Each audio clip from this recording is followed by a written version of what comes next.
Hi everyone, welcome back to Farrand on Film, and today we are bringing you our part two, top 10 villains. We're going to do our 5 to 1s. If you've not yet seen our 6 to 10s, our 10 to 6s, go back and watch part two, part one even. But we're going to kick off with Holly and your number 5, please. It's my first of two Disney villains. Oh, And I really struggled to choose which one would go first and which one would go second. And I've chosen Gaston from Beauty and the Beast, which is funny because we've just been laughing in the break about how I always talk about Beauty and the Beast.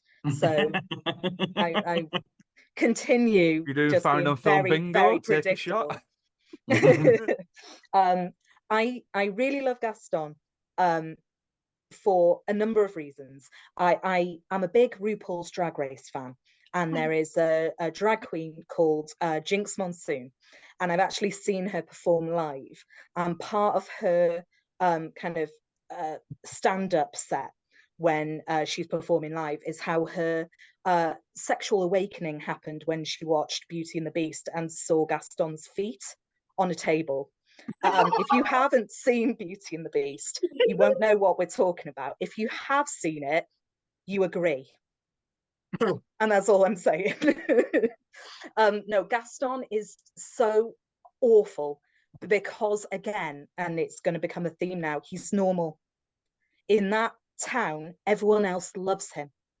You can't fight against Gaston because he's who everyone in that town wants to be.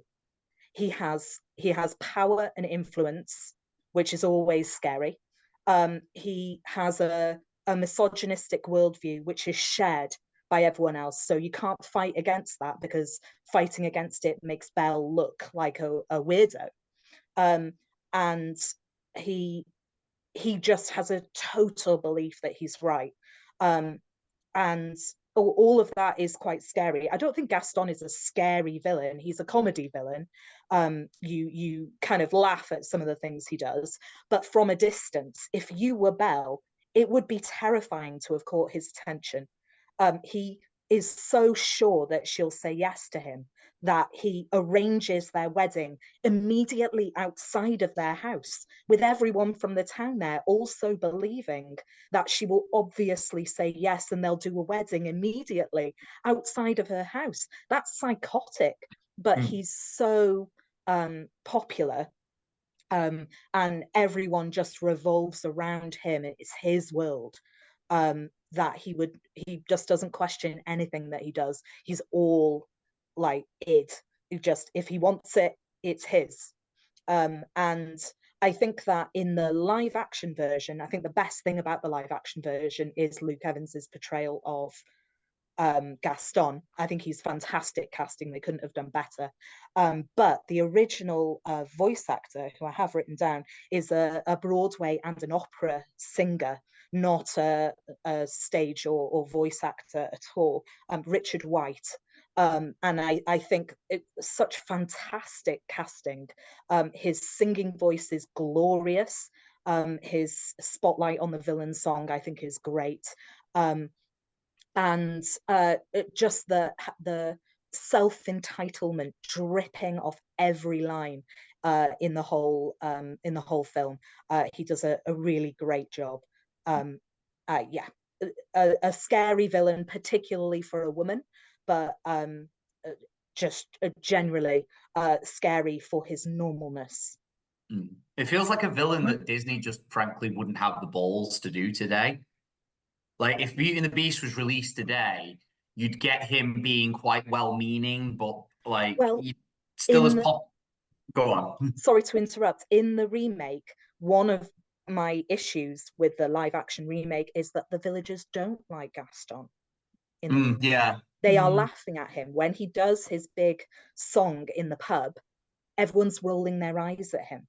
So Yeah. Disney have already stepped back from this villain and said, okay, we don't want to make it look like the town is that small-minded.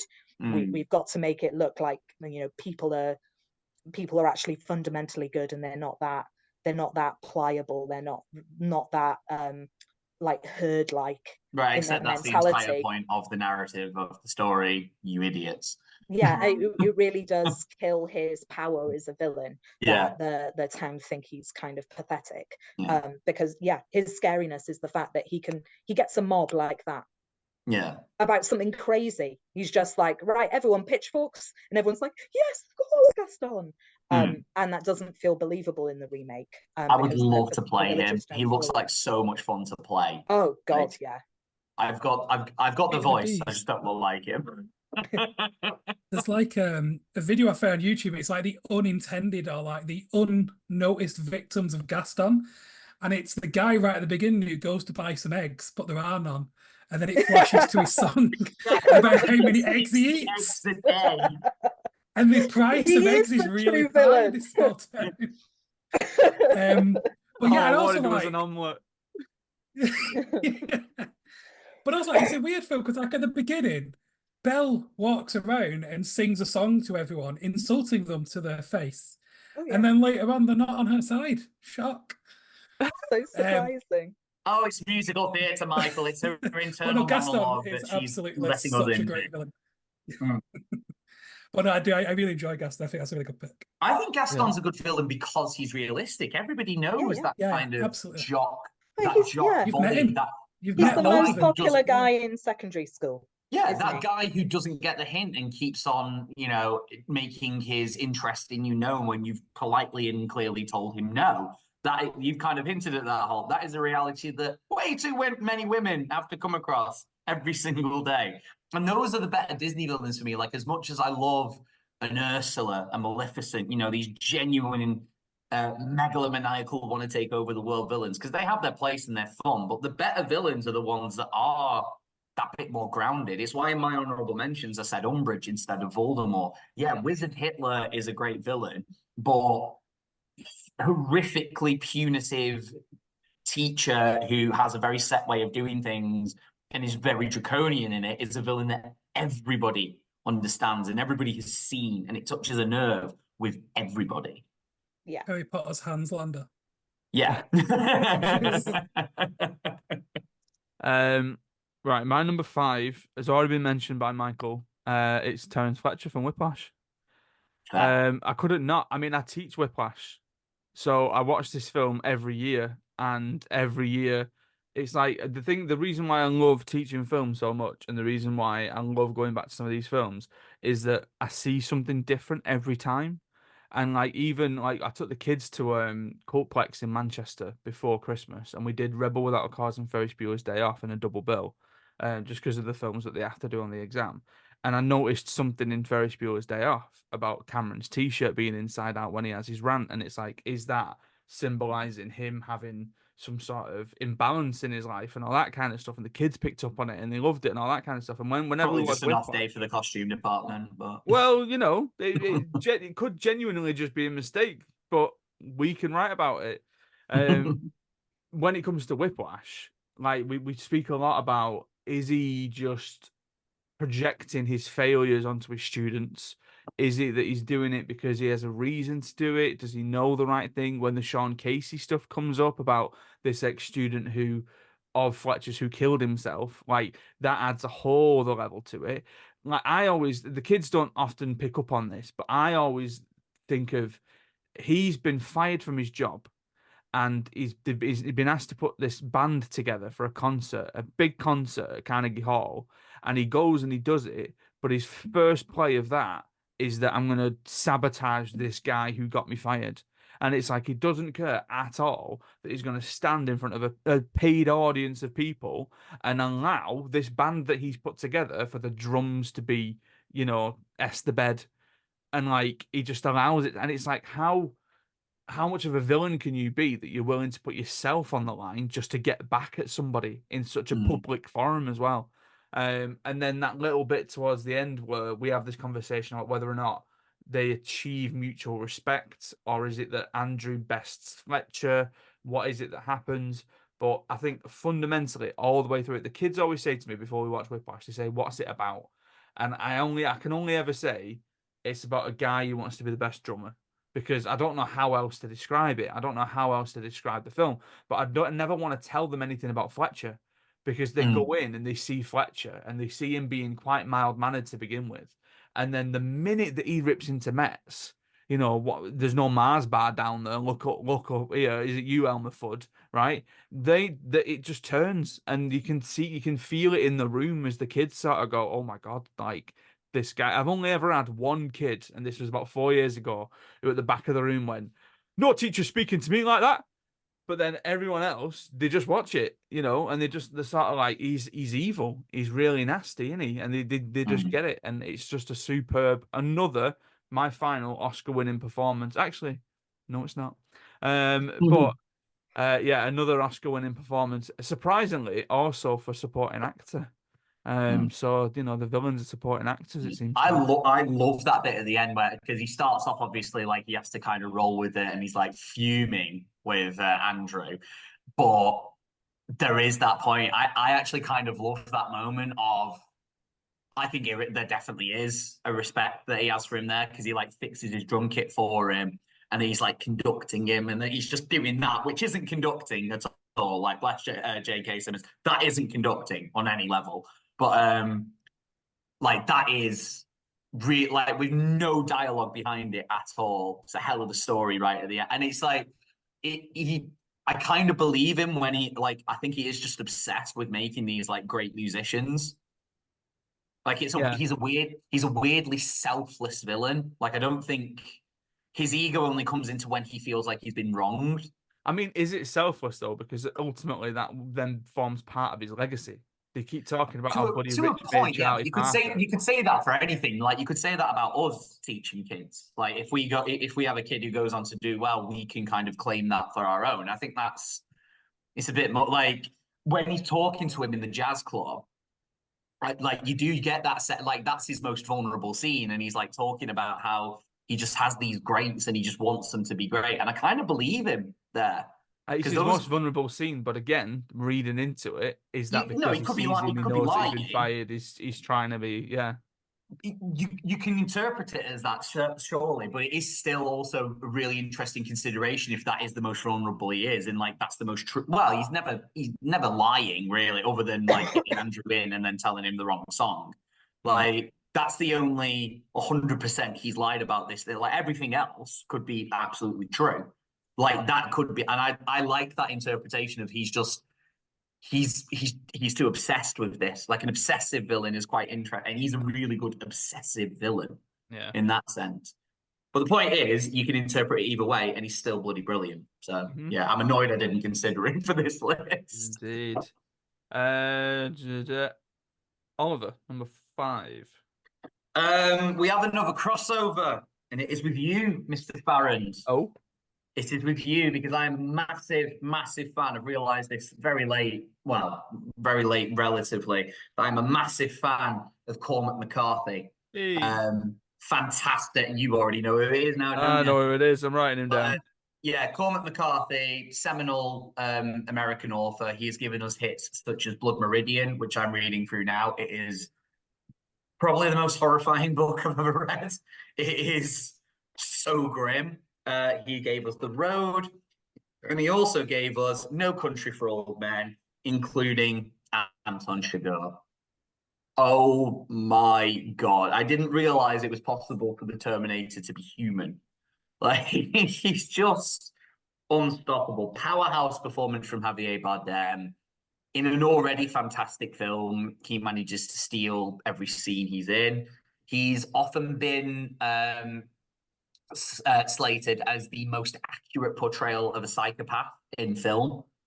And I think it really shows. I think because he genuinely shows no emotion. Like the closest you see to emotion is when he's choking out that deputy near the beginning of the film. And but it isn't really emotion, it just looks like grim determination of him like going like Yeah, that and and just the feet scraping across the floor. It's just, yeah, yeah. absolutely grim. I have heard an interesting theory about No Country for Old Men that Anton Chigurh isn't actually real. He's almost like an imagined character by like the sheriff played by Tommy Lee Jones because he wants to imagine that it's this one big bad man, and if he can stop him he can save the day, when in reality it's just the cartel. It's just it's just different criminal gangs kind of He's affecting real. each other. No, we want him to be real because he's so cool, but because the fact, like, within the context of that, he's basically superhuman. And I get where the theory is coming from, because the whole point of that is this sheriff feels like crime has changed and he can't keep up with it. And the endings conversation he has is basically calling him vain for trying to, and that it hasn't changed. It's always been like that. He is vain for thinking that it's all on him. And so it is an interesting theory, that because he does just seem like evil personified in that sense. And he does seem like a kind of boogeyman character, that a guy who's struggling to kind of comprehend what's going on. He seems like the kind of character that you would come up with in that circumstance, because he does do all of the coolest stuff in the film. He literally does. But like, he isn't the one that kills Llewellyn Moss. He doesn't interact with any of the characters ever, really. Like, the sheriff knocks on the door and you see Anton Chigurh kind of waiting in there, and then he opens the door and there's no one in there. And some people interpret that as, oh, he's just at the wrong room. But other people have interpreted that as, he's looking like this guy. You're not going to find this guy. It's an organizational thing. It's a cartel. And I hate stuff like that, though.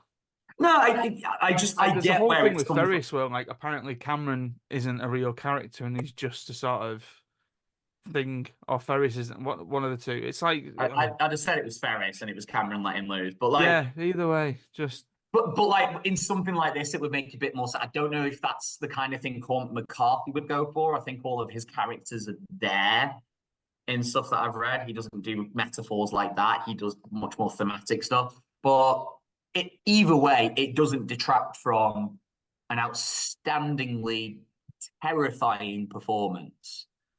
If he feels compelled to do this, like that scene with Kelly MacDonald, and she kind of like it. I love that scene because she kind of calls him out on his like philosophy, because no one else kind of has the balls to do it, and she's just like, no, the coin doesn't have any say in it, in the matter. You have to say. You're deciding this ultimately, and he doesn't like that, and it's just such a good performance. And the fact that there's so many good performances in that film, like Woody Harrelson's great in it, Kelly MacDonald's great in it, Josh Brolin again, he's great in it. But Javier Bardem as Anton Chigurh absolutely steals the show. I've just realised one villain that might appear in not in Michael's, in yours, Adam, that I'm annoyed I didn't consider. But hey, we'll see if it comes up, and I'll tell you what I thought if you don't end up saying. Yeah, Anton Chigurh, he's unbelievable, terrifying creature. Michael, number 5.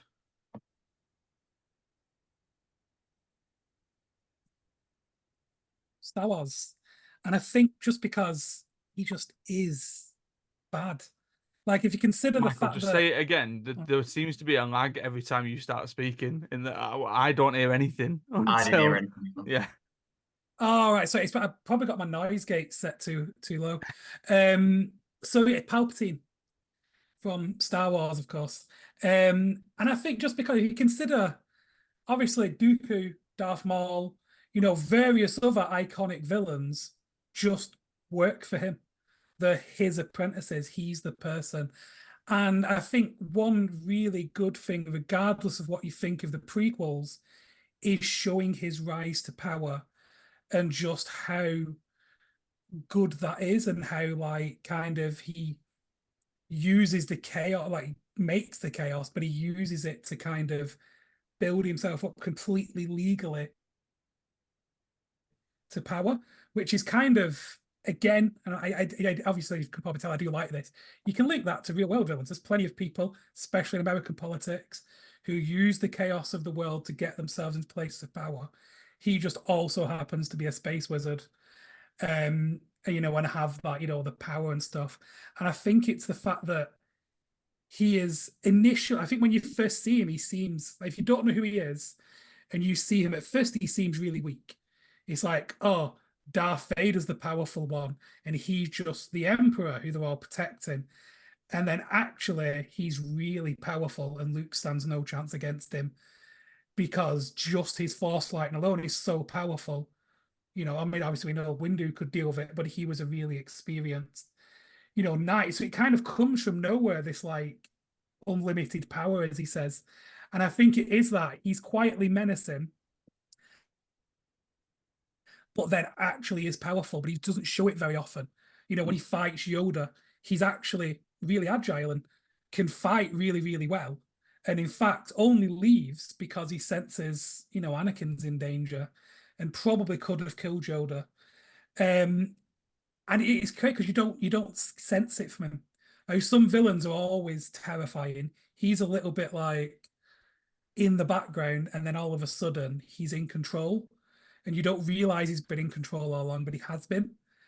And I think the fact that he almost gets so many people who you would not expect to turn to the dark side to turn. Luke almost turns. Anakin very easily is swayed by him realistically.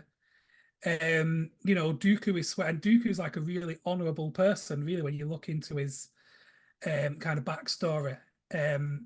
So I think you can't not have him when it comes to Star Wars. He's not my only Star Wars villain on the list, but I think he has to be on I didn't include Palpatine because, like I said, I was trying to do one per franchise, and I did not have Palpatine as well. He is so much fun. He's brilliant. He's the best thing in every scene he's in. He's just like scene chewing, but not quite scene chewing. No one has perfected camp quite as well as Ian McDiarmid has as Palpatine. But I really agree with everything you do. I don't like him having a lightsaber. I really wish he didn't have one. I wish Yoda didn't have one as well. Because like you said, they are space that. I wizards. know what you mean. Like, I'd have loved them having an actual, like, just force battle. And I'd have loved, in their fight, for him to just wipe the floor with Yoda. Because that's why Yoda runs away. That feels like quite an even fight, and I don't like that. Every But time you've said Space Wizard, Ramesh Ranganathan in Taskmaster going, Tree Wizard has just gone through my head. Oh, that's a deep cut, Adam, but Yeah. it's a great it's a great one. I'm just going to spoil it now because I did mention it on the last top 10. I haven't got any Star Wars in my list. For God's sake. What is going on? What have you got against it? Like, apparently I'm the edgelord, but No, like genuinely nothing. Like I don't have anything against it or anything like that. But this is my list, and that realistically, the closest I got to putting any Star Wars villain in my list was Kylo Ren. But then I thought, yeah, like Force Awakens, Kylo Ren, yeah, But then later down the line, loses its way a little bit. Vader, I think Vader's fine. I think Vader's, is what it is, right? you shut your mouth. Right. But I think there's an awful lot of people who put an awful lot of stock in the fact that he's become an icon bad guy of this series, and that really his best scene came in a film that came after Disney bought out Lucasfilm. Yeah. So my number 4 has already been mentioned, so I'm not going to mention too much. By Holly, it's Thanos. As terms of an MCU villain, like he works, and if you think about it, what they tried to do in Loki, where they introduced him in Thor and then brought him back to have him back as the Avengers villain, like the familiarity there, that's why that worked. The fact that we'd only really seen Thanos's face, hand, like we didn't really have to care about him. The minute that he appears on screen in Infinity War and he batters Hulk, you're like, oh my god, like there's a having just slayed Asgard's population as well. Yeah. Like that's really casual. It's just a sea of death. Yeah, there's like this is like a legitimate bad guy. This is a legitimate villain. But then as well, that thing that all good villains should do, that when they tell you their plan, you kind of go, oh, it makes sense, doesn't it? Like realistic, I can't argue with Thanos going, this has all gotten out of hand. Like everything's finite. We need to sort it out.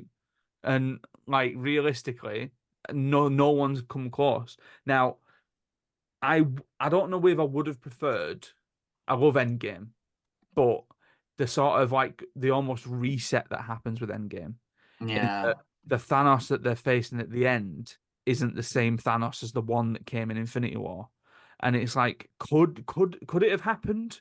Were we carried on? Like, did he need to use the stones to destroy the stones? Yeah, because then that gives you the Endgame narrative. Da da da da. But I would say Thanos Infinity War peak. Like, Mm. best MCU villain, best performance. Like Josh Brolin doing it, stunning, fantastic. So yeah, my number 4 is Thanos. Oliver, number 4.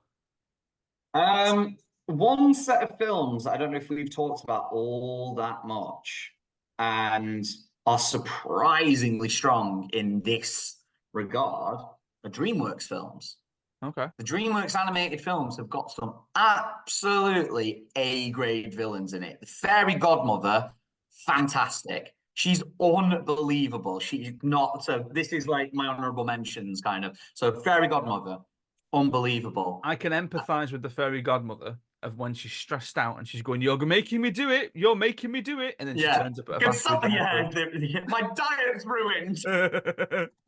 Can somebody please get me something deep fried and smothered in chocolate? Yeah, like again, just purely related. And she manages to manipulate the misunderstanding because that kind of misunderstanding where the couple break up and mope for a bit and then they get back together. She's great because she's the reason that happens. She has manipulated that situation. She's not in my top 10.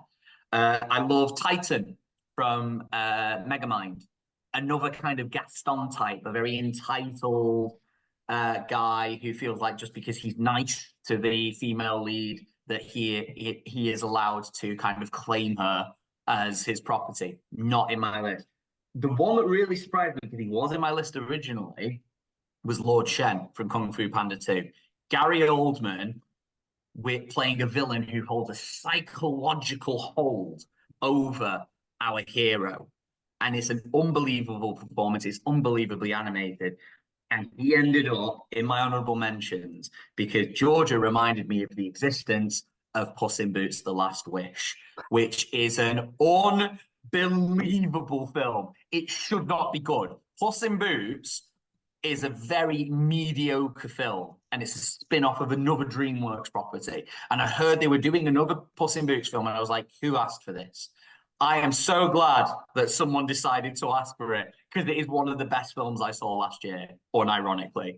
And I saw Barbie and Oppenheimer. Like, It is, to be fair, it was much better than I expected it to be. it is such a good film. And I could go with Little Jack Horner.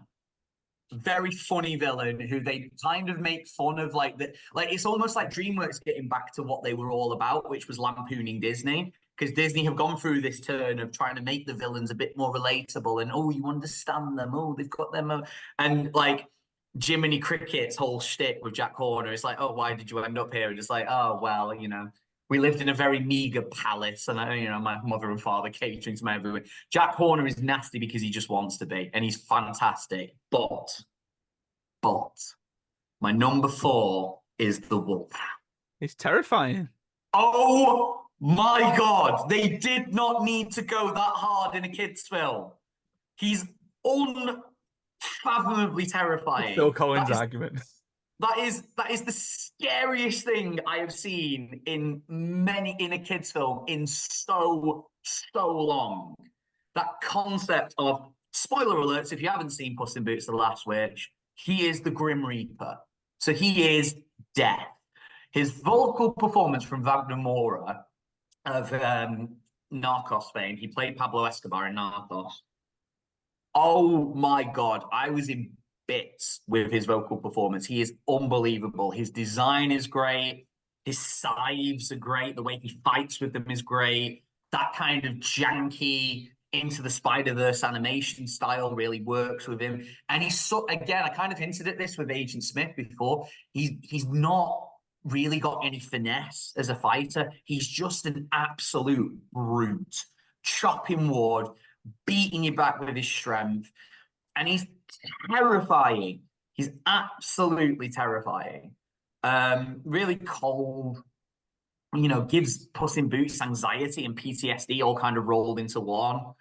And like his payoff at the end is great, and the idea that like there's a nice little theory that the reason he's a wolf is because cats are naturally afraid of dogs, so he's just appearing to Puss in Boots as a wolf because it's only Puss in Boots you see definitively interact with him. So Death could appear differently to different characters within the Shrek universe, which is a really nice little idea. And I don't know how DreamWorks in that universe ever top him. He is an all-time great animated villain. He's fantastic. It is good. It's a good shout. Michael, your number 4, please. So, Matt, this is where my honorable mention comes in. So, my honorable mention is Hannibal Lecter. Okay. And again, I haven't put him because he isn't necessarily, he is a villain, he's a bad man, but he's not the villain of 2 of the films he's in. And the film he's best in, which I think is Silence of the Lambs, he's absolutely not the villain in that. He's a weird Obi-Wan Kenobi. yeah, he's and so I couldn't put him, but I think in that same film, Buffalo Bill is terrifying. There's a reason it puts the lotion on its skin is referenced so often, because it's just such a just unhinged scene, because she doesn't know why. I was just going to mention. We know what he's doing. Because I watched Jackass Forever, and it comes up in Jackass Forever. Yeah, it's called Lotion by a band called the Greenskeepers, and it's actually a really good song, but it's weird. It rubs the lotion on its skin. Yeah. Or else it gets the hose again. Yes, precious, it gets the hose.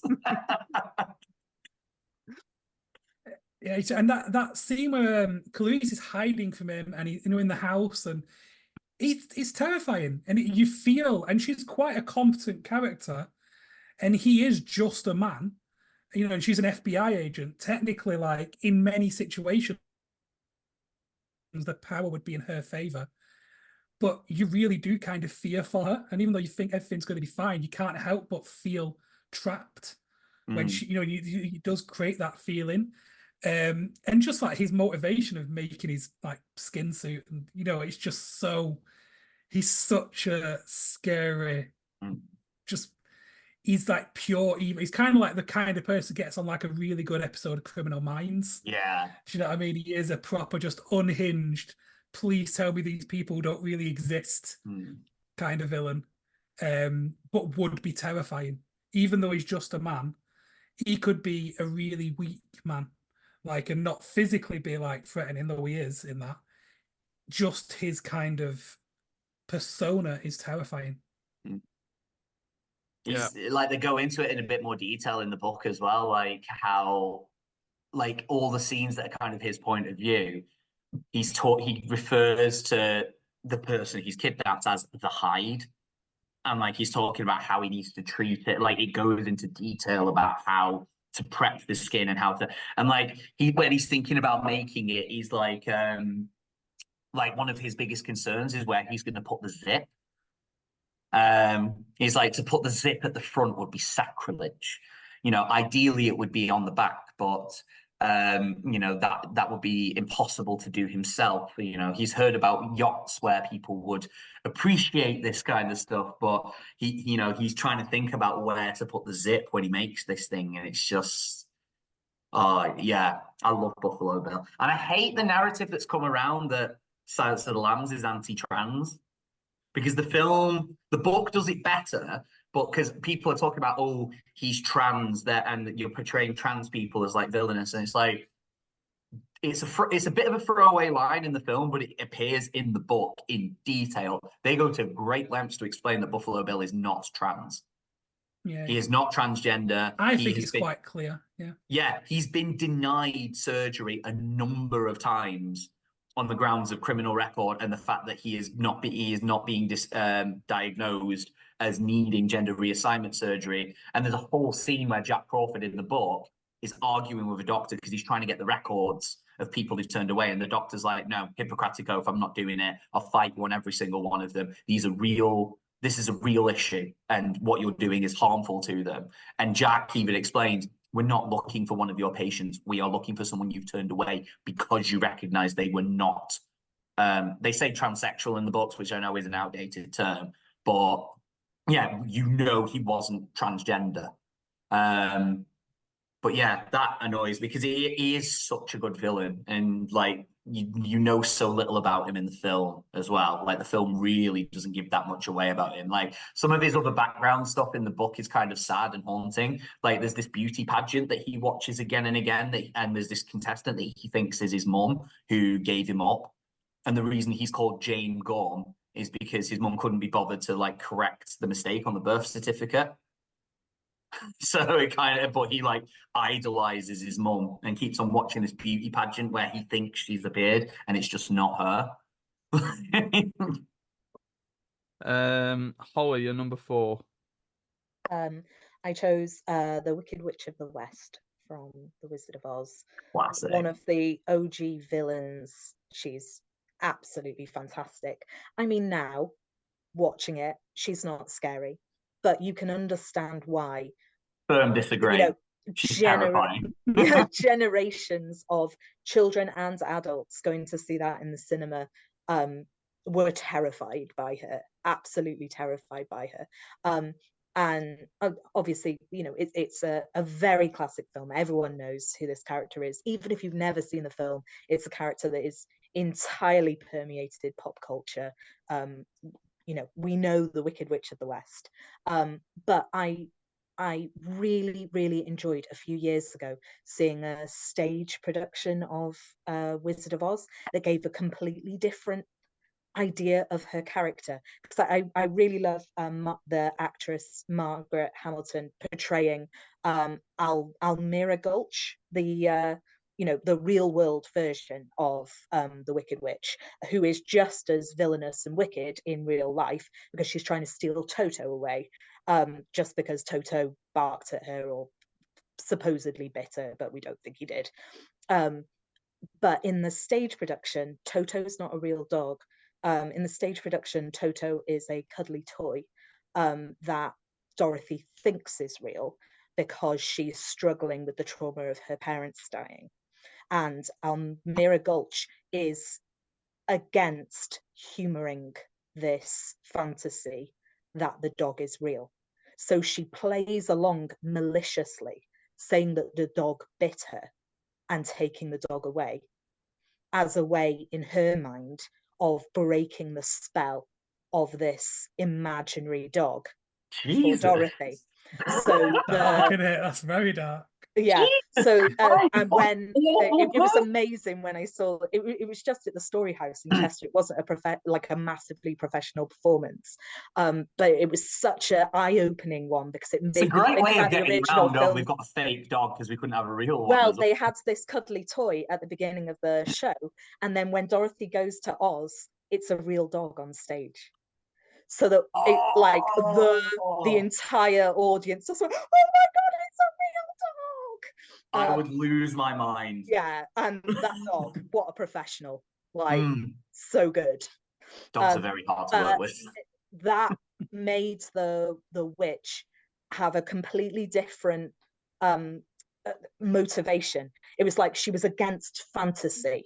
She's you know a rationalist, a clear thinker, and going back and watching the film afterwards, it kind of stands up a bit. She wants Dorothy to grow up.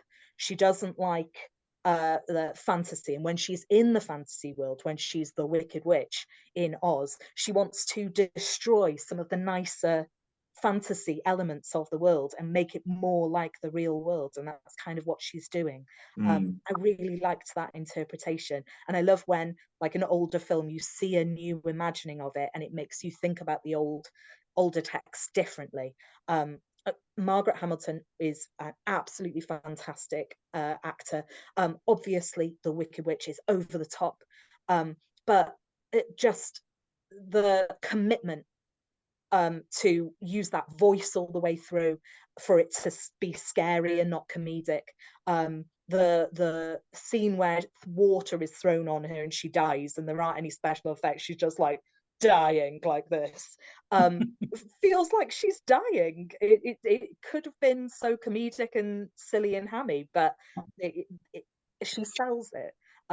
Yeah, just an absolutely brilliant villain, no matter which kind of lens you're looking at her through. You know, Nice. the Can I just model speak in for many defense? witches since. Mm. In defense Oh. to the Wicked Witch, if someone killed your sister with their house and then nicked her shoes, how would you feel? And then she's like, well, I want my sister's shoes. It's my sister you've just murdered. I would like, well, not murdered, but you've manslaughter. Well, Michael, I would if like you'd her followed the shoes. canonical Like, prequel of Wicked, then you'd know that the Wicked Witch is actually just a misunderstood soul and an exactly. allegory for And I'm racism. watching Wicked in December, actually. Well, But yeah, she's like, Wicked's another one that makes you view the original text very differently, and I enjoy yeah. that as well. Although we did start that bandwagon of, oh, the villains aren't evil, they're just misunderstood. And for that, Let's I tell hate the Wicked. villain story. Yeah, I hate it does Wicked. also have Okay, some I banger songs, though. It does have. Yeah. Who does? I do remember as well, Margaret Hamilton clearly felt guilty in her later years about how terrified people were of the Wicked Witch. So she did an interview with Mr. Rogers where she explained that she was the actress that played the Wicked Witch of the West. And the process of the interview is her getting into costume and makeup as the Wicked Witch. It's just this really nice thing because Margaret Hamilton's clearly just a lovely woman. And there's also like that fun, because Wizard of Oz is one of those, you know how Lord of the Rings, Michael, is one of those films that you can just be like, did you know at this point, this actor nearly died? Like, Wizard of Oz is the OG for that. And Margaret Hamilton's one was post, and your little dog too. Yeah. Puff of Red Smoke and Fire. Her flammable makeup caught fire at that point, and she nearly died. And every time they tried to refilm that, she would stand too far away from the pyrotechnics because obviously. So the take in the film is the take of her on fire. The makeup department on that film has an awful lot to answer. Oh yeah, I mean, nearly they killed poisoned the original Tin Man. Just mad. I only know all of this as well because I was in a semi-professional production of Wizard of Oz when I was a kid. They got Oldham Theatre Workshop to play all the like the Munchkins and the citizens of the Emerald City, and like I was one of the flying monkeys. It was great, but they had like professional actors to play, you know, the named parts, and they were all, other than the wizard, he was a bit of a topper, but they were all lovely. But the Wicked Witch, she made a specific point of being really nice to the kids. Because she was great. She was genuine. Like, you were scared of her when she was on stage. She just, something happened and she was just, oh my God. Right, number threes, Oliver. It's Disney time. It's Disney time. And you lot already know. Well, Michael might not. He's not had as much, you know, lethal exposure to it at this point. There are some honorable mentions. I've got to look away, and I love them. I love Gaston. Couldn't agree more with what Holly was talking about with Gaston. He absolutely deserves his place on this list. I'm glad someone has said him. I agree with Adam. Scar, fantastic villain, and I don't agree with his villain spotlight, as I'm about to briefly mention, because I've mentioned it to death. But if there's any villain spotlight that I'm happy to say is at least nearly as good, it's definitely Be Prepared, because Nazi hyenas is some of the more terrifying imagery from the Disney Renaissance.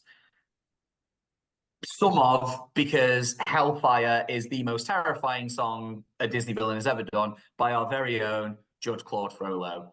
Again, a very realistic villain. There are men like this in power. Holly talked about, with a pick from the mist, I forget her name, but like the idea that there are these people in power that think because of that power they have some divine right to it, and that anybody who doesn't think the way they do is just unclean and needs to be purged.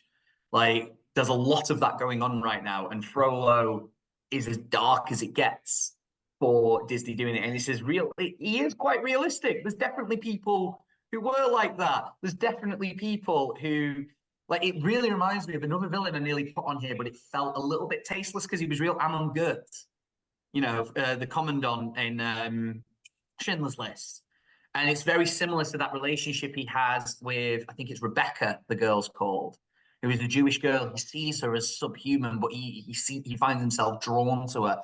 And the dynamic that brings with it, Frollo has that in bucket loads.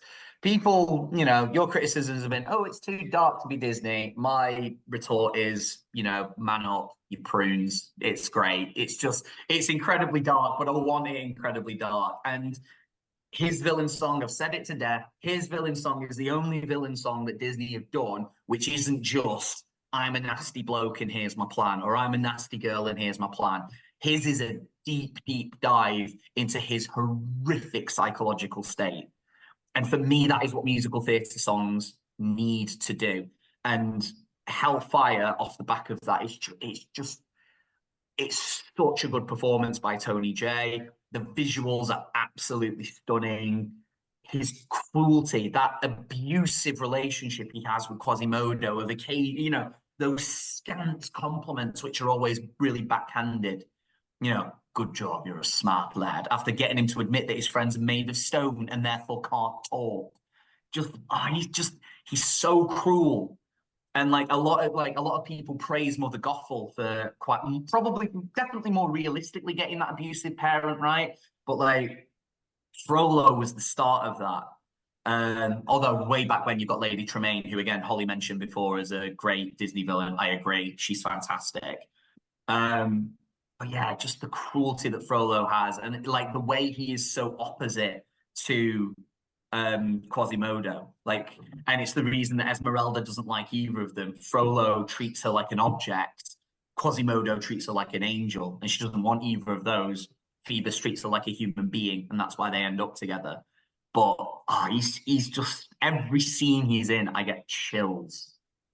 He's brilliant. Is You just call me a prune? A prune, yes. Disgusting. Prune. Disgusting. Disgusting. Disgusting. It were one of yours. Right. Holly, your number 3? Well, we're going Disney again. This is my highest Disney one. I'm surprised. I couldn't choose between these two, and I had Gaston at number 3. And then I swapped them around at the last minute, because even though on paper and logically, I think Gaston is the better villain because he's more realistic, this villain just has my heart, and it's Ursula from The Little Mermaid. I get it. I get it. I know Ollie's already mentioned that, she is less believable. She's just big and megalomaniacal. And I agree, but she is so charismatic. It's unreal. I don't know if anyone does that megalomaniac better than her in Disney either. Pat Carroll's voice acting here is stupendous. Ursula is, I want to be Ursula. I want to be, if I could play Ursula, obviously you couldn't because it's under the sea. I don't know how you would do a good stage performance of The Little Mermaid. It can be done. I've seen it done. I'm sure it can, but you would just relish singing Poor Unfortunate Souls. I so many Disney songs I know backwards and forwards. I can sing them all the way through. This one, Poor Unfortunate Souls, I think is the only one where I can do every facial expression of the character at the same time as singing it. And just, there is so many little bits from that song that I can just say to my sister, or even just do the action towards my sister. She knows exactly what I'm doing, Flotsam Jetsam, now I've got her, boys. Little things like that just are so iconic. But everything Ursula does is iconic. The way she puts lipstick on and just perfect. The animators just earned their dollars. They had a blast with her, didn't they? With this character. I kind of wanted her to win as well. There is no reason for that. We don't have a backstory. We don't know why she's aggrieved.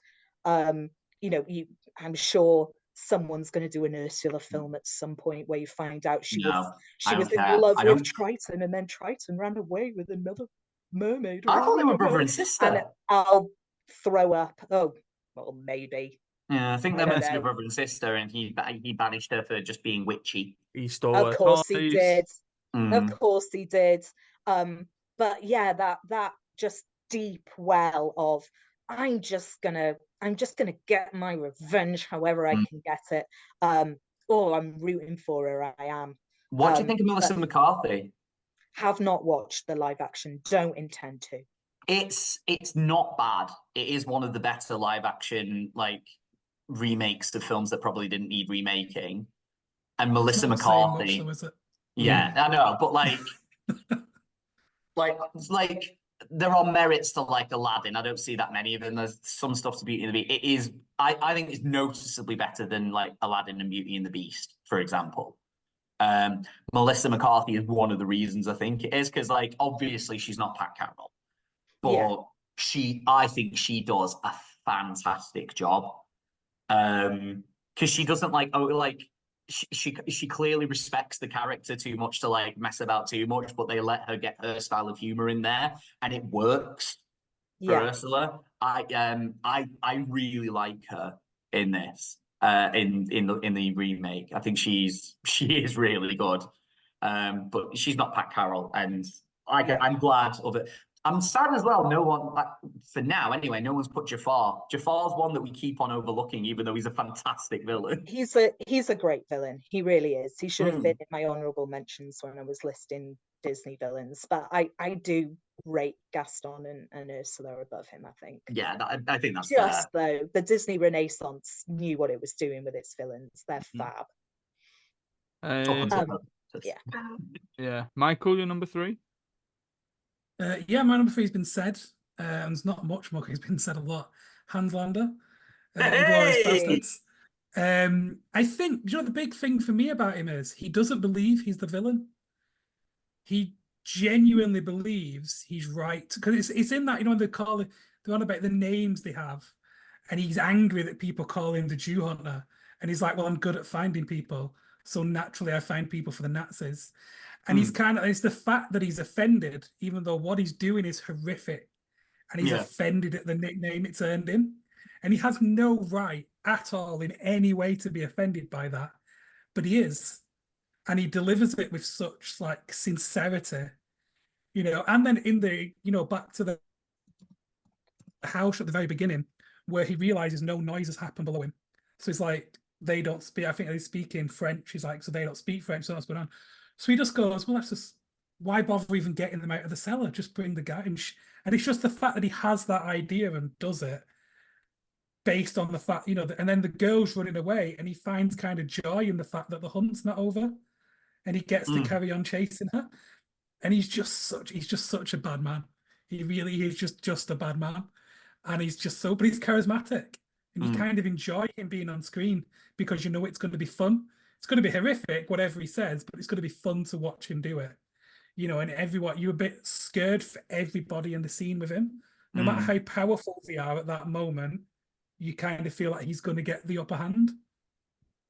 And like was at the end, even though he gets the swastika into his head, you kind of feel like he's going to be fine, though. He'll find some way to turn that to his advantage. And he'll claim to be like a victim of the Nazis, you know, something like that. And he'll end up running, you know, a victims of the Holocaust charity or something. He's just that kind of person, and you know he is. Yeah. Right, my number 3. From my favorite horror franchise, one of my best performances of last year, as well. Jigsaw. Okay. From the Saw films. Like, no one expected Saw 10 to be as good as it was. Never mind Tobin Bell being as good as he Still was. being in it when he's meant to have died however many films ago. Obviously, like, you've got to kind of forgive he died in the 3rd one. How is there still 10 films? Yeah. Right? But like, it doesn't detract from his performance either. He's fantastic. Oh no. Yeah. Like the first one, that twist was blew my mind, blew my tiny little mind when I saw that. I was like, oh my God. And then in the second one, everything that he's saying, again, similar to Thanos, like it makes sense, but then the way that he's going about it maybe doesn't make sense. In that he's saying, I don't kill anyone, I just put them in really maniacal traps. Unsurvivable situations. Yeah, and just, you know, it's up to them if they've got the will to live or not. And it's like, well, you know, we'll see. But but I fell into I think I was the right age to fall into the sort of ingenuity of it, and the sort of the way that everything went, and I fell over myself with all the stuff of after he died, and you'd get like Saw 5 had been like, here's a flashback scene, but if we turn the camera slightly to the left, oh my god, that character stood there. I fell into all of that, but then Saw 10. Well, as soon as I found out what they were doing, and they said that it's going to take place between Saw 1 and Saw 2, and it's Jigsaw going to Brazil to seek out this sort of medical treatment that's going to help him with his cancer. I thought, well, how are they going about this? And they managed to take a villain and flip it on its head, and I was rooting for him instead by the end of the film, which is bizarre. To then, like, if you were watching them in chronological order, it's like 10, you're coming out of it going, oh, I'm glad that he survived. And then you go into straight into 2, and it's like, oh, well, these people who did me wrong, I've put them in a house together. In So we're in just a little gonna, murder house. yeah, so let's just do that. But like, I love the Saw films, and it all worked because of Tobey and Bella's Jigsaw, and they did naturally over the time get better. Um, his performance in them anyway, the quality of the films themselves dipped some way and peaked and troughed and all that kind of stuff. He's really good in the sixth one as well, which is more to do with him being denied medical insurance for his condition and all that kind of stuff. But yeah, bit more of a personal on that one, but yeah, Jigsaw, my number 3. I have just swapped around my 2 and my 1. Oh, Just because what was my number 2 was the one that I thought of instantly when we said we were going to do this list, and I thought that's got to be my number 1 then. I think it could be my. I would be surprised if it isn't my number 2. Okay. So feel free to not react and keep a Okay. poker face when I say So my number 2. we're gonna kick off with Michael, and Michael, your number 2. My number 2 is, I think a lot of people agree this person is terrifying. I think to me, the one of the most terrifying movie villains ever, Annie Wilkes from Misery. I think she is absolutely horrifying to watch. And it's the kind of like, because she gives this kind of sweet vibes. And then you're like, oh, she's just helping him out. How kind of her to do this. And it's the fact that that persona almost never fully leaves. She's just doing horrific things in that persona. And the thing, and like the hobbling scene is awful. It's like to watch, and even when you know it's coming, it's still awful. And I don't know if that could ever be remade, because I don't know if anyone else could pull that off, because it's just, I don't know, it's genuinely terrifying. And she is just some woman who was driving around and happened to, because actually she's not like, I think of some of the other villains on this list who are like all powerful, and she is more menacing in the scene she's in than many of them. And it is because of the fact that she's kind of being nice, and she's kind of like, well, this is what you've made me do, and I didn't want to do this, but your actions are forced. And you're like, then again, these people exist, they exist. And yeah, she's just an absolute horror of Just a a love letter from Stephen King to all of his fans. He's like, leave me alone, you weirdos. Well, yeah, she's the beginning of like online fan culture, stalking creative like writers I'm and amazed her things when they face don't hasn't like the become a ending. meme when you've got people doing that. If you've got someone crying over, oh, Luke Skywalker's not my Luke Skywalker in The Last Jedi, someone just replying with a picture of Annie Wilkes' face. That would have been perfect. Just, I've not seen Misery, but I've seen the hobbling scene, and that has yeah. enough for me to go, Christ awful. almighty. Honestly, watching the rest of the film makes it worse because that It slow does. build up to it. Yeah. I mean, in the book, it's up to you whether you agree, like whether you think the book, because the book doesn't have the hobbling scene. I think she removes one of his feet with a blowtorch in the book. So if you remade it, I imagine you'd do that instead. No, to top it. Jesus. Yeah. But the hobbling is just Holly, Yeah. you number 2? My number 2, let me get my list back. It's been mentioned already in honorable mentions. I think someone said it in their list as well. Agent Smith from The Matrix is my number Wow, 2. that's high up. It's really high up. I understand that. I think the reason why it ended up so high up on my list, he's been in and out of my list as I've been trying to make the 10. The reason why he's crept all the way up to number 2 is I think many of the villains can be categorized into categories. So we've said they're the pantomime, mustache twirling villains, and then there are the kind of serious, we understand their motivations villains. We can split them up like that. I think there's also the split, as you've already mentioned, between kind of the physical kind of actiony villain and the basically an accountant, bureaucracy is evil villain, and those are quite separate. So you've got Voldemort as the kind of actiony evil slinging spells villain, and Umbridge as the your real enemy is paperwork villain. And I think Agent Smith is one of the only villains I could think of who is both. And Hugo Weaving portrays both. So he's scary because he is the system. He is the just unfightable, huge monolith of bureaucracy and government and the weight of everything that's dragging you down, but also a physically scary presence that you believe he could beat someone up. And that's Hugo Weaving. He didn't like massively like work out and get jacked for this role. He does kind of look like a willowy elf or a accountant, so you can believe him in that first one, but his presence as an actor makes you believe the second one as well. And I think that is hard to do. Hugo Weaving is a fantastic actor, and there are many films where he is kind of hobbled in that way, like in the film I can't remember where he's Guy Fawkes. V for Vendetta. Thank you, V for Vendetta. He wasn't even the first choice. That was meant to be James Purefoy, but he refused to not wear the mask. Whereas Hugo Weaving was like, "Yeah, I'll just do the physicality and the voice." Of course, he did the pretty boy. So I think there are several actors where we know they are very, very good at doing that, but those I just Hugo Weaving might be the best one based on this performance for me. I also saw the original Matrix. I'm not talking about the other two. I've only seen them once. They don't exist as far as I'm concerned. I'm talking where about he's a virus, yeah, which is a cool concept. Sorry, but the original one, I saw it just at a really important time where I was just getting into films and just starting to feel like I liked action films, and it just blew my mind and became just the touchstone for what a good action film is. How does it stack up to The Matrix for me?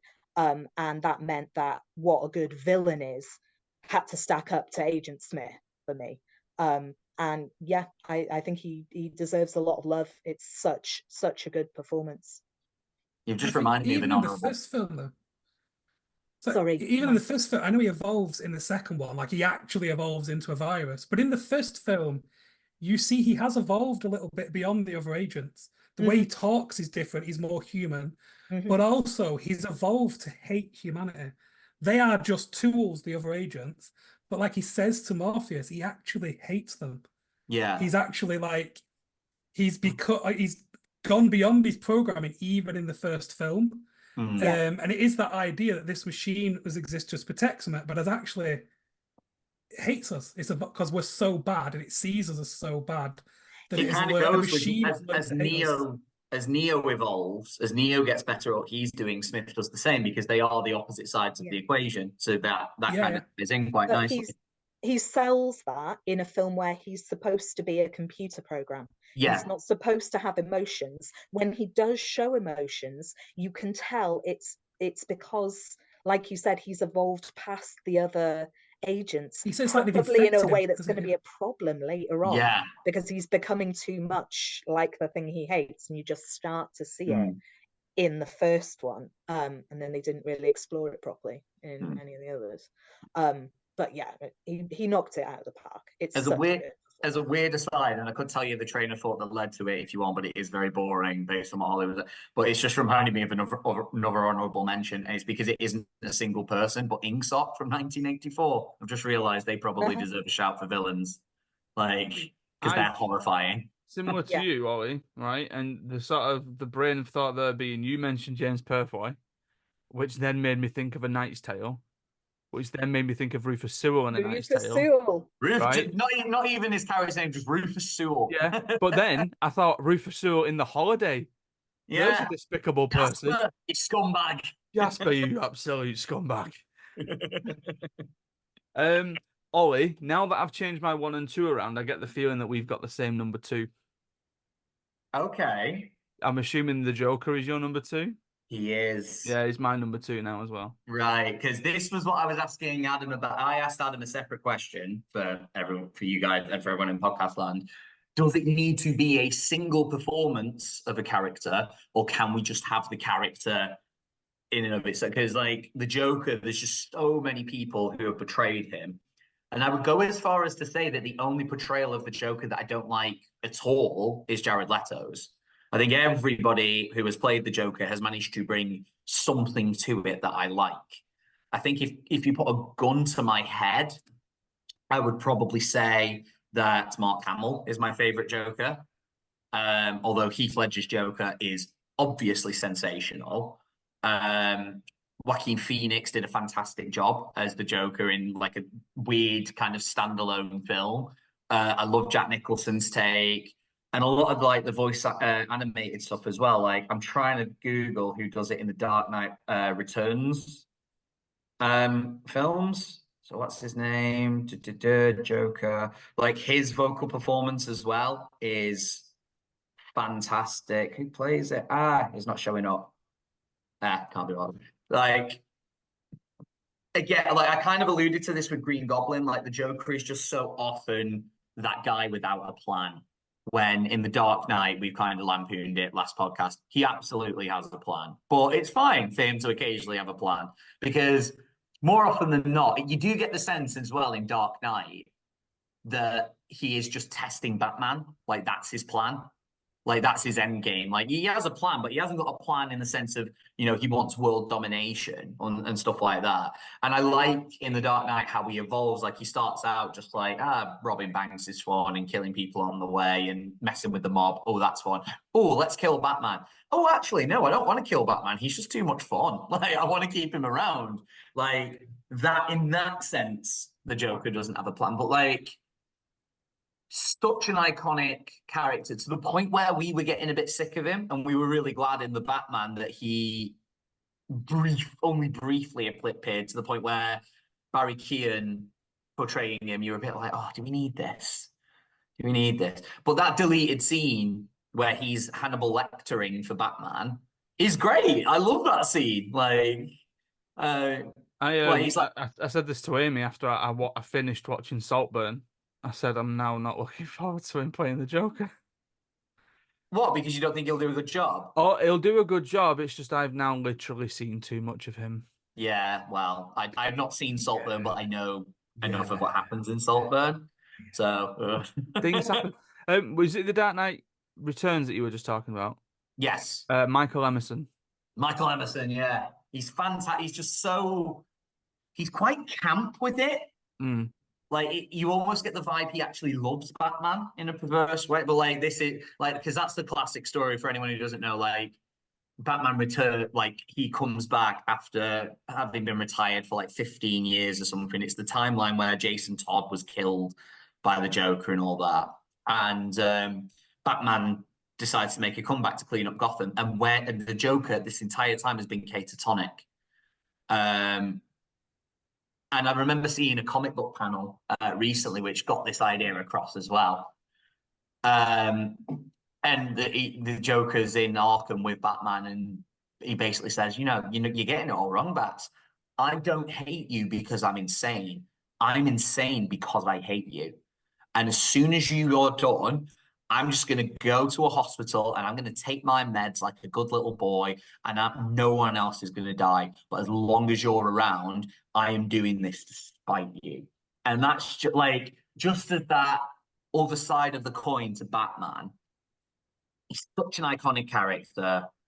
He's he's a lot of fun. Like to the point where a bit too many like incel-y school shooter type people have tried to identify with him, particularly the Heath Ledger one and the Joaquin Phoenix one. But it doesn't stop him being a fantastic character most of the time he's portrayed. Shut up, Jared Leto, not you.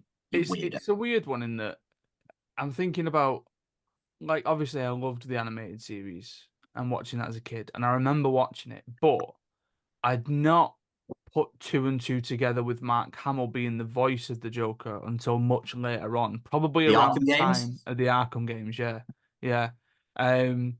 But it's He's that so idea good of in that like, as well, Joker. yeah, Mm. yeah, just like, but knowing about him, knowing about Joker, knowing about him being this sort of antithesis to Batman, and then when it coming around of like, all right, Heath Ledger's going to play the Joker in The Dark Knight, but then knowing about Heath Ledger from A Knight's Tale, from everything that had come before, and thinking, is he the right person to do that? Is he the right, is that the right choice?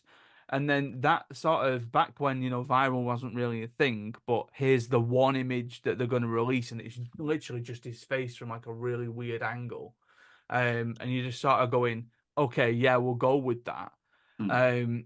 And then obviously everything that happened with Heath, and then getting into the Arkham games, no one really touching it for a while.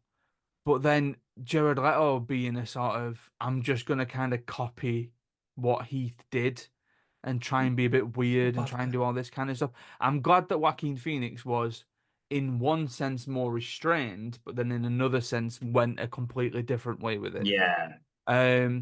I have my own issue with Joker anyway, in that I think we've now got a bit oversaturated. Massively. In that everything has to fall back to Joker. If you're doing anything new with Batman, it has to fall back with Joker. And that's not me saying it has to. That's me sort of going, my issue is that people are doing that. Yeah. So like before Christmas, I was given the chance to review Merry Little Batman, which is a new animated film that went on Amazon Prime.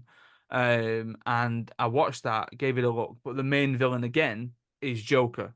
And it's like anytime you're doing a new Batman property, because he's so recognizable, everyone falls back to Joker. I'm so glad that Matt Reeves didn't do that initially. I mean, obviously he's still there a little bit, and it's like, did we really need that? But I'm glad that they're trying to pull away from it a little bit, because again, even with Barry Keoghan, it's like his voice is a little bit ledgery, and it's like, is everyone now just deferring back to that? So again, It's like, hard to not though, isn't it? Like you're gonna fall back onto the best Ledger version. or Hamill. Like you're Yeah. gonna fall back onto one of those, Yeah. really, Um, unless you are trying to do it a bit more like no, because Joaquin Phoenix didn't really put on a voice; he just did his own voice, yeah, and which worked. naturally fell into the hysteria of it, Yeah, Like up until about 15 minutes ago, it was my number one. But then I thought, you know what, I'm gonna flip it around here because, like I said before, when we said that we were doing top 10 villains, a name popped into my head straight away, and I thought that needs to be number one. If I'm doing what I did on the top 10 trilogies and making a bit of a bold prediction here, I'm assuming all three of you have got Vader as your number one. Yeah? You yeah. three just want to talk about Vader for a bit, and then I'll do my number one. You I can't think to me it's like, not. yeah, You like now can't you not. said It's the first exactly what thing you came just into your said. head. It's literally the third. Like Vader. Yeah. I heard the word villain, I went Vader Yeah, immediately. you can't not. As much as we might want to sit here and be edgy and pick all these art house things, you just I can't. feel like You've got to mine's go gonna with your feel like heart. that now. Yeah, the way it is. Like But he's like, just I know Yusaku's best scene is from when Disney, like, well, and Yeah. I'm assuming you mean the hallway scene from Rogue One, which Yeah. is Yeah. fantastic. And the fact that at the Absolutely end he's fantastic. holding the door closed, because you realize when he gets to it, the door opens. So it was him all the time. And yes, that scene is amazing, but that scene only works because when he lit that lightsaber and when we heard the breathing, we already knew they were all dead. Because the yeah, minute we heard that breath, that sound, we knew, oh, they're all dead. There's no way yeah. they're getting away. Yeah. Because he is just a force. Like even when he was like a slow moving, you know, kind of guy, he was still intimidating. He was I just still think this. the notion as well, like it's a mad effective scene. I love the Rogue One scene, but for me, it's his fight with Luke on Bespin in Episode 5. That is peak Vader, and I will never be convinced otherwise. Like Return of the Jedi, the conversation with Luke for me. yeah, I know we don't like that. that film, Adam. I know. Cool your jets. I love that scene. It's just that's a lot less Vader the villain. Like I agree, I love that conversation, but that is Vader the tragic character, and I love it for that, and that's part of what makes him such a compelling villain. But in terms of what makes him just so chilling, it's the way he toys with Luke in Cloud City. It's the way you know he's holding back because he starts off the fight just with one hand, just like, yeah, go on, I don't care. Oh, you're actually a bit better. All right, two-hand grip. I'm messing with you again. Oh, you actually got a hit in on my shoulder. No, I'm not having that. Hand off. And like the fight in that, because people like kind of troll the fights from the original trilogy for me. I think the only fight that looks genuinely bad is in Episode 4. And that is just two old men kind of like lightly waving sticks at each other. Vader versus Luke in both films, it's not very polished. The choreography is not very good, but it works. It's still, there is still good choreography there. It's just not got silly flips and prequel tricks. But and I've already accounted for us as well, guys, because Adam did say we didn't need to limit it to one film. So we get to include Rogue One. We get to include his amazing scenes in Obi-Wan as well, where he is incredible in Obi-Wan. Yeah, he's brilliant. He's absolutely brilliant and terrifying and really tragic. He's everything you want a villain to be. I forgot the name of it, but the EA game with Cal Fallen Order. Kestis. Fallen Order. Fallen Order, where he rocks up at the end and it's just like, Ron, and he's you just do not stand walking a chance. slowly Ron. towards you. Yeah. And you're just like, there's nothing you can do. Like, people have used cheats to try and kill him, and they've fought ahead, and he cannot be killed by any means in that scene. Like, literally, there's no if way you turn around to face so him, good. if you turn around to face him, he snaps your neck immediately. Yeah. Just like, so good. Because I've said it before, Disney have split opinion on what they've done with Star Wars. Some people like what they've done, some people hate what they've done, some people, I'm kind of in between. I like most of what they've done. I think everyone agrees that Disney have just understood Vader. Every time they've done Vader, every time we've seen Vader in like the past 10 years, he's been brilliant. He's been absolutely brilliant. And that opening shot of him walking through with the stormtroopers onto the Tantive 4, even the music's like, nah, you want to be careful, this guy. He's about to mess you up. And just start. A couple of shout outs for Vader. The costume department. Yes. Like that mask, that just the costume in general, it is quite simple. The body part of that costume with the cape. Why does he need a cape? He don't need no cape. He's not flying around, but it definitely works, and it's a part of his image. It's so iconic, such an iconic look. Silhouette. I can't remember where I heard it, but the sign of a good character is that you can put them in silhouette and people still recognize who they are. 100% Vader. But then the two actors who portray him in the original films, the people who portrayed him in Rogue One, excellent. But obviously James Earl Jones as the voice actor, just spectacular. But also David Prowse as the body of Vader, his physical presence, the way he can just go like that, and that's scary somehow. It really is scary somehow. Everyone connected with this character brought their A game. Yeah. I feel like Hayden Christensen's really managed to lean into it as well. I love his Vader. He does move. I'm glad they've given him a chance to like be better. He's better as Vader. He's a really good Vader. His physical movement throughout Obi-Wan, he's really tried to like marry the two. And I really like that he still has that gait that's a bit awkward, but the way he moves is like, because he made sure that Anakin moves quite fast, but very like, he had just such powerful movements, and now his mobility is limited, but he still has that kind of just like, just gonna wail, like that one scene of Luke wailing on Vader at the end of Episode 6. That's just Hayden Christensen's entire fighting style as Vader, and I love it.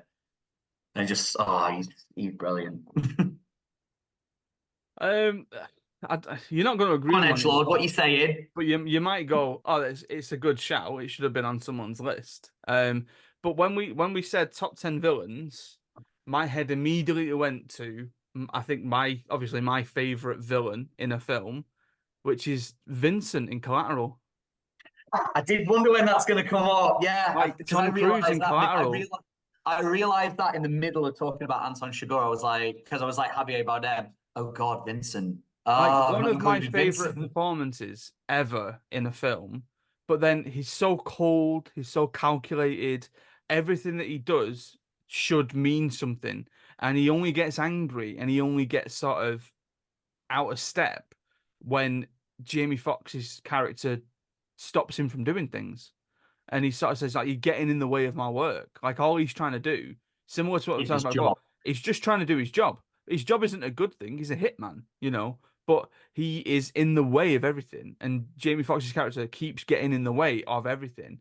And like Vincent sort of the first time he kills somebody and he lands on top of the taxi cab and he says, "Oh my God, you killed him!" And Vincent just says, "I didn't kill him. I shot him. The bullets in the fall killed The him." bullets in the fall killed him. It's Yeah. like, who am I dealing with here? And I just, it's such a cold performance from Tom Cruise, like nothing that you'd expect from him to do. I'd love to see him do something else like this. He needs to. He's Yeah, so it's like so good in it. people think he's a bad actor because they've forgotten a lot of the stuff he did in like the 90s where he was Mm. still trying to make a name for himself. And they've clearly like not included this. Because Yeah, when he wants to, he's a phenomenal actor. it's just Because they again like can't put an extended running scene for a villain, and he won't be in a film that doesn't give him 30 seconds of That is running true. time. Villains have got to walk. He has a good run in this though. He has a He good does, run yeah, because he he will. chases Max, gets away from him a little bit, and he's got to catch up, and he gets there in the end. But yeah, that was my first instinct, and all the way through, knowing that I was going to eventually get to Joker being my number one, I thought, you know what, actually, Vincent was the first one that I thought of, so I've got to I swap am him around. surprised at that switch. I'm a bit. My biggest shock for you. Well, it's not so much of a shock. It's just like my bigger aggrievement is you not having a Star Wars villain in there at all. But I am shocked that the Joker At didn't one manage to point, maintain that for you. and you might disagree with this, at one point I nearly put Darth Maul in there. Purely because of like he's just a badass in Phantom To be Menace. fair, We'll I have a think chat about it in the next one, shall we? Well, it's interesting that you've said that because I do have a Star Wars performance in my next one, and it is one that I have changed a couple of times. So, Mm, so we're about to record for those listening. We're about to record our great performance. Shame about the film. Now, the wording of it has changed in that initially I think it was good performance shit film, but I think there are some of mine where the film's not awful, it's just that the performance is much better than the film deserves. But yeah. then as we get further down my list, it's like that film, I really didn't like that film, but they were great in it. I've So managed to do it purely for awful films. So I've got like a couple, like one honorable mention in particular where you're going to be raising your eyebrows. you son of a But bit, right? it's an honorable mention though, so yeah, I'm annoyed I didn't think of Vincent as well, for what it's worth. Vincent's great. We're gonna go and have our break because we all need one. As much as I Yeah. tried not to have one, and then we're going to reconvene. So thank you very much for watching. Thank you very much for listening. Go back and watch the top 10 trilogies if you've not done. Make sure that you've watched all this villains list, and then next week will be the start of our top 10 good performances. Shame about the film. Stay safe. Look after each other, and I'll see you next time.